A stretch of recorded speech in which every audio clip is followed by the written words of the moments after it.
के आधार पर इस थ्योरी को गलत साबित कर दिया कि भाई साहब 2 लाख डिग्री सेंटीग्रेड यदि केंद्र का तापमान होता ना भाई साहब, तो पृथ्वी पर अपन जो रह रहे हैं ना, ये आसपास ये देखो, पेन देखो, और ये सारी चीजें हैं ना जो पदार्थ हैं, ये पिघली हुई अवस्था में होते, ये ठोस अवस्था में, ये पेन ये पिघली हुई अवस्था में होता। क्यों? समय बदल गया, अब राजा का बेटा राजा नहीं बनेगा, राजा वही बनेगा जो वास्तव में हकदार है। नमस्कार दोस्तों, ब्रेक के बाद एक बार फिर से आप सभी का हमारे YouTube चैनल धैर्य स्टडी पॉइंट पे स्वागत है। अपन का टॉपिक चल रहा था पृथ्वी की आंतरिक संरचना, ठीक है, और इसमें पिछली वीडियो में हमने काफ़ी कुछ डिस्कस कर लिया था। उसमें अपन ने डिस्कस किया था प्राकृतिक स्रोत, ठीक है, यानी पृथ्वी की आंतरिक संरचना की जानकारी देने वाले स्रोतों के बारे में डिस्कस कर रहे थे। 3 वर्गों में अपन ने बांट लिया था, जिसमें हमने प्राकृतिक स्रोतों के बारे में डिस्कस किया था। इस वीडियो में अप्राकृतिक स्रोत कौन कौन से हैं, और फिर इसके बाद में पृथ्वी की उत्पत्ति से संबंधित सिद्धांतों के जो साक्ष्य दिए गए वो डिस्कस करने वाले हैं। तो यदि आप हमारे YouTube चैनल पर नए हो तो आप हमारे YouTube चैनल को सब्सक्राइब करना ना भूलें, बेल आइकन को दबा लो, क्योंकि इस प्रकार की वीडियो मैं इस चैनल पर लेकर आता हूं। तो फ्रेंड्स, आइए वीडियो को स्टार्ट करते हैं। सबसे पहला दूसरा स्रोत अप्राकृतिक स्रोत, ठीक है, इसमें अपन को घनत्व पढ़ना है। सबसे पहले कल की वीडियो में भी मैंने बता दिया था, ठीक है। तो पहला जो है इसमें वो है घनत्व। पृथ्वी का जो घनत्व है उसके आधार पर भी अपन है ना, जो पृथ्वी की जो आंतरिक संरचना है, पृथ्वी के अंदर क्या है उसकी जानकारी अपन है ना जो निकाल सकते हैं, ठीक है। तो यहाँ पर देखो, पृथ्वी का औसत घनत्व, पृथ्वी का जो औसत घनत्व है वो 5.52 ग्राम प्रति सेंटीमीटर क्यूब। इसको कैसे बोलेंगे अपन? ये जो आप देख रहे हो, यानी जो घनत्व होता है उसकी जो इकाई होती है उसको क्या बोलते हैं? देखो इसको कैसे बोलोगे? ग्राम प्रति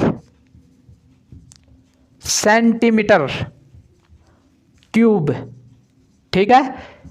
इससे आपका एक कंपटीशन का क्वेश्चन सही हो जाता है कि घनत्व की इकाई क्या है? ग्राम प्रति सेंटीमीटर क्यूब, ये घनत्व की इकाई है। तो इसको अपन ऐसे बोलेंगे, ठीक है। तो कितना हुआ? 5.52 ग्राम प्रति सेंटीमीटर औसत घनत्व माना गया है, ठीक है। इसके बाद में देखना कि ये पूरी की पूरी पृथ्वी है, ठीक है, और इसमें जो परत पाई जाती है, ऊपर की जो परत है वो आपको दिख रही है, ये परत है, ठीक है। इस पर अपन रहते हैं, और आपको सबको पता है कि अपन पृथ्वी पर ही रहते हैं। तो ये जो ऊपरी परत है, यानी अपन जिस पृथ्वी पर खड़े हुए हैं उसके पैरों के जो नीचे की जो परत है वो ये परत है, ठीक है। इसका जो घनत्व माना गया है वो 2.7 से 3 ग्राम प्रति सेंटीमीटर क्यूब माना गया है विद्वानों द्वारा। अब ये भी जान लो कि ये परत कैसे पदार्थों से निर्मित है। तो ये हल्के पदार्थों से निर्मित है। एक बात हमेशा आप ध्यान में रखना कि जितना घनत्व कम होगा उससे ये डिसाइड किया जाएगा कि वहाँ पर हल्के पदार्थ है। जैसे यहाँ पर सबसे कम घनत्व पाए जा रहे हैं, इसका मतलब यहाँ पर हल्के पदार्थ हैं। जैसे जैसे अपन केंद्र की ओर बढ़ेंगे, केंद्र है, जैसे जैसे केंद्र की ओर बढ़ेंगे तो घनत्व बढ़ता जाएगा। इसका मतलब ये है कि जो अपन केंद्र की तरफ जा रहे हैं तो पदार्थ है ना जो ठोस अवस्था में पाए जा रहे हैं, भारी अवस्था में पाए जा रहे हैं। जैसा कि आपको यहाँ पर देखने को मिल रहा है दूसरी परत, ये पहली परत हल्के पदार्थों से निर्मित थी तो इनका घनत्व कम था, लेकिन जस्ट अपन इस परत के नीचे आते हैं तो ये जो परत आप देख पा रहे हो इसका जो घनत्व है वो 4.5 से 7.5 ग्राम सेंटीमीटर क्यूब। अब आपने देखा कि ये जो परत है ना इससे थोड़ा ज़्यादा है। इसका मतलब क्या हुआ कि यहाँ पर तो हल्के पदार्थ पाए जा रहे हैं, लेकिन इसके जस्ट नीचे की जो परत है उसमें इस ऊपरी परत की तुलना में भारी पदार्थ पाए जा रहे हैं। यानी जो मध्य परत है उस परत में मध्य भारी पदार्थ पाए जा रहे हैं, यानी इससे तो ज़्यादा भारी पाए जा रहे हैं, हल्के नहीं पाए जा रहे, क्योंकि यहाँ पर घनत्व बढ़ चुका है। इसके बाद में जस्ट इसके नीचे आते हैं तो ये जो परत आप देख पा रहे हो, इस परत का घनत्व 8 से 11 ग्राम प्रति सेंटीमीटर क्यूब है। और ये जो केंद्र का आप लगाओगे ना, तो केंद्र का जो घनत्व है वो इससे भी ज़्यादा बढ़ जाता है, 11 से 13 ग्राम सेंटीमीटर क्यूब। ठीक है, टोटल अपन एवरेज निकालेंगे इस परत का तो 8 से 13 ग्राम प्रति सेंटीमीटर क्यूब। आप ये भी याद रख सकते हो, दोनों याद रखना चाहो तो वो भी अच्छा है। ठीक है, अब इससे क्या हुआ कि केंद्र में भाई साहब भारी पदार्थ हैं, तभी तो सबसे ज़्यादा घनत्व पाया जा रहा है ना। मैंने पहले ही आपको बता दिया है कि जहाँ पर सबसे ज़्यादा घनत्व पाया जा रहा है वहाँ पर भारी पदार्थ पाए जा रहे हैं। तो क्लियर ही हो गया होगा, और आपको ये भी पता चल गया होगा कि घनत्व से है ना जो अपन पृथ्वी की आंतरिक संरचना के बारे में पता कर सकते हैं कि पृथ्वी की आंतरिक संरचना का स्वरूप कैसा है, जैसा कि हमने यहाँ देखा, यहाँ देखा, यहाँ देखा। ठीक है, क्लियर हो गया। इसके बाद में आगे चलते हैं। मैंने ऊपर ही बात कर ली कि घनत्व की इकाई यदि आपको कोई पूछ ले तो आप क्या बताओगे, ग्राम प्रति सेंटीमीटर क्यूब। ठीक है, हिंदी में भी आ सकता है, इंग्लिश में भी आप GM क्यूब। ठीक है, इसके बाद में आप सूत्र भी याद रख सकते हो इसका, घनत्व बराबर द्रव्यमान बटा आयतन। ठीक है, ये आपका घनत्व का सूत्र हो जाएगा। तो हमने घनत्व से अपने देखा कि किस प्रकार क्या क्या चीज़ें हैं। इसके बाद में इसी में हमने कल टॉपिक लिख लिया था तापमान से भी अपन है ना जो पृथ्वी के घनत्व के बारे में पता लगा सकते हैं। जहाँ पर ज़्यादा तापमान होगा वहाँ पर तरल भाग पाया जाएगा। क्यों? क्योंकि तापमान है ना जो चीज़ों को गला देता है, समझ पा रहे हो। जैसे आप देखते हो, आप घी देखते हो ना, अब ये जो घी है ना उसको आप गर्म करोगे, सर्दियों के टाइम में जम जाता है, जब जो ही आप तापमान पर इसको गर्म करोगे तो पिघल जाएगा। उसी प्रकार जहाँ पर यदि अधिक तापमान पाया जा रहा है वहाँ पर आपको है ना जो पदार्थ जो है ना ठोस अवस्था में नहीं पाए जाएंगे, तरल अवस्था में पाए जाएंगे, लिक्विड अवस्था में पाए जाएंगे। और जहाँ पर कम तापमान पाया जा रहा है वहाँ पर ठोस अवस्था में पाया जाए। ठीक है, तो यहाँ पर जानने का प्रयास करेंगे। तापमान को सबसे पहले किसने गणना की थी? केल्विन महोदय ने। ये बात हमेशा ध्यान रखना, सबसे पहले तापमान की गणना किसने की? केल्विन ने की। और फिर इन्होंने जो थ्योरी दी उसको नहीं माना गया, कारण थे कुछ। तो यहाँ पर देखते हैं क्या कारण थे। इस केल्विन महोदय ने ये कहा कि 32 मीटर पृथ्वी के नीचे जाते हैं तो 1 डिग्री सेंटीग्रेड तापमान है ना जो बढ़ जाता है। अपन पृथ्वी पर खड़े हुए हैं, ठीक है, जस्ट इसके 32 मीटर नीचे जाएंगे ना अपन तो 1 डिग्री सेंटीग्रेड तापमान बढ़ जाएगा। आप समझ पा रहे हो कि पृथ्वी है, यानी ये पृथ्वी है, इस पर अपन खड़े हुए हैं। ठीक है, मैं इस पर खड़ा हुआ हूँ। ठीक है, जस्ट इसके 32 मीटर जाऊँगा तो 1 डिग्री सेंटीग्रेड तापमान क्या होगा? बढ़ जाएगा। तो यही बताने का प्रयास किया। इस गणना के आधार पर पृथ्वी के केंद्र का तापमान 2 लाख डिग्री सेंटीग्रेड होगा। यानी इस गणना को यदि माने ना तो अपन पृथ्वी के जो केंद्र तक पहुंचेंगे ना तो कितना डिग्री सेंटीग्रेड तापमान बढ़ेगा? 2 लाख डिग्री सेंटीग्रेड। यदि इतना तापमान होता तो पृथ्वी पर कोई भी वस्तु ठोस अवस्था में नहीं होगी।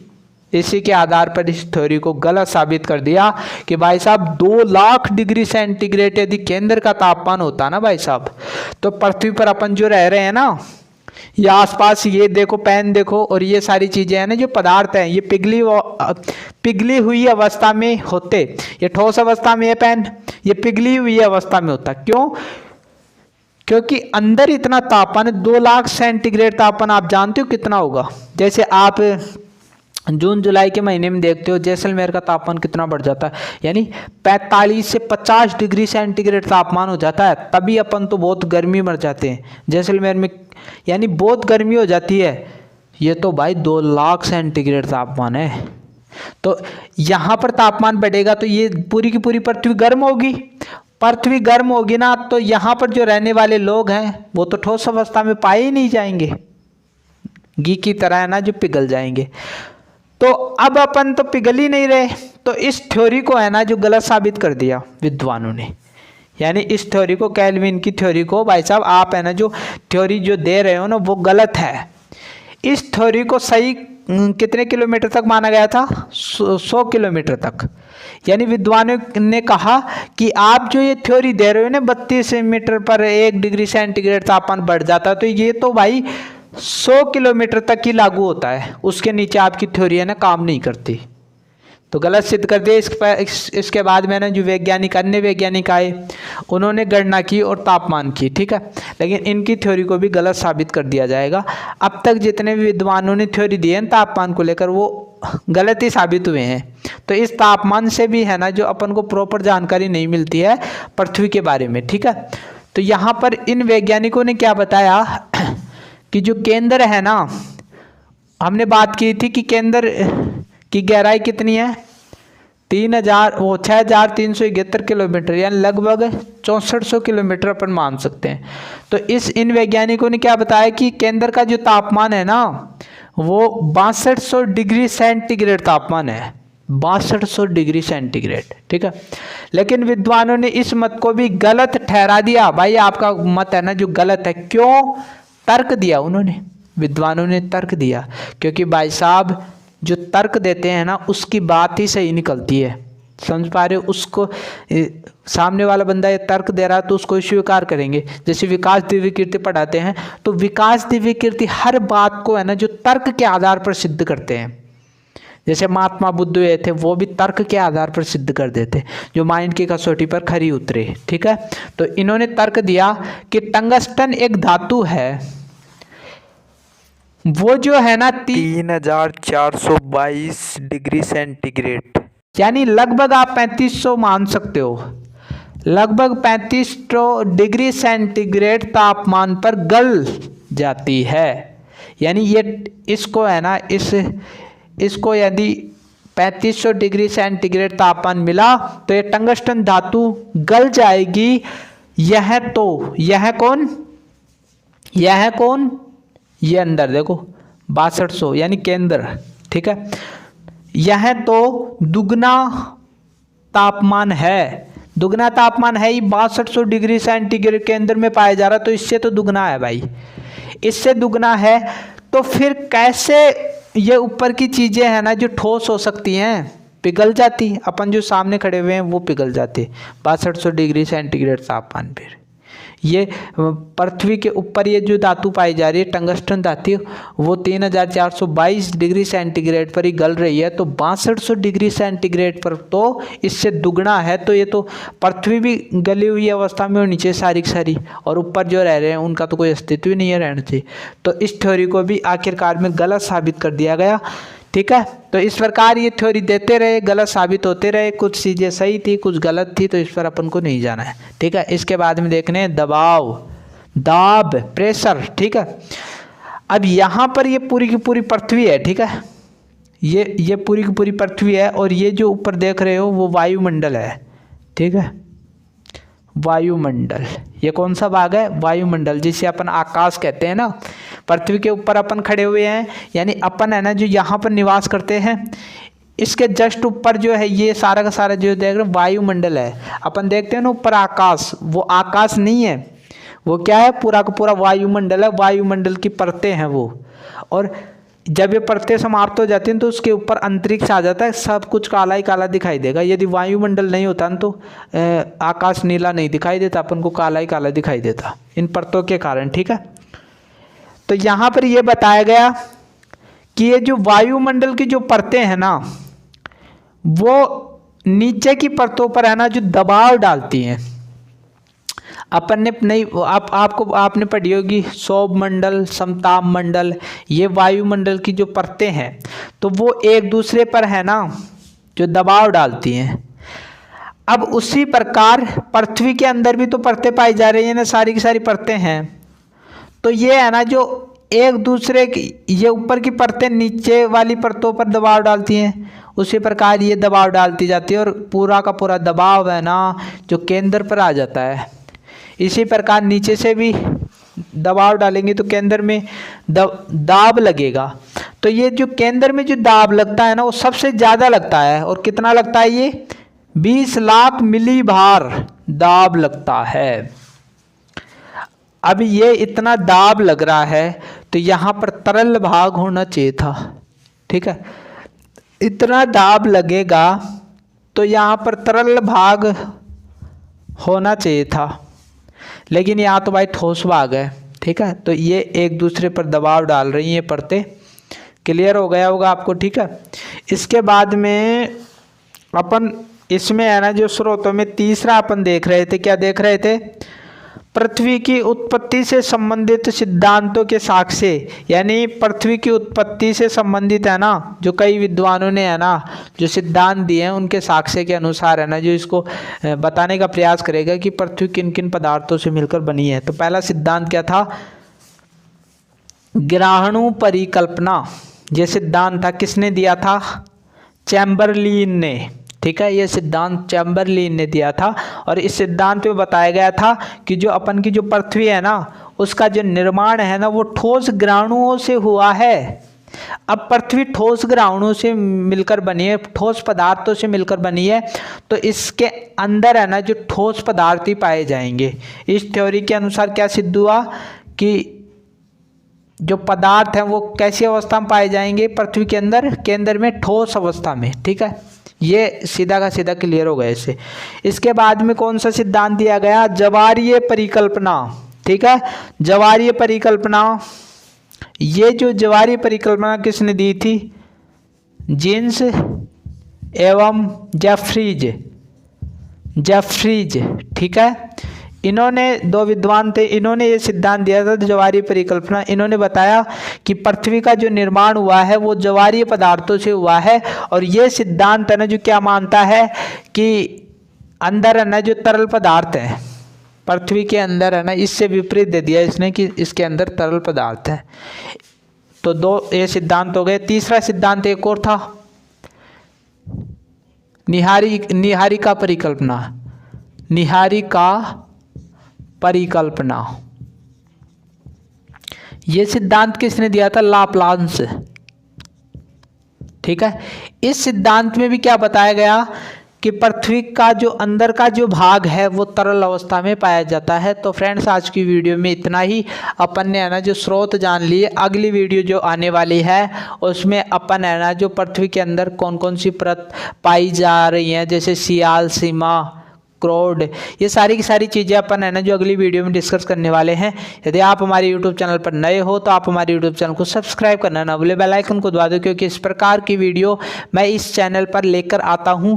तो इसी के साथ नए जोश के साथ मैं आपको मिलूं, इसी के साथ मैं अपनी वाणी को विराम देता हूं। मिलते हैं नई वीडियो के साथ, तब तक के लिए थैंक यू।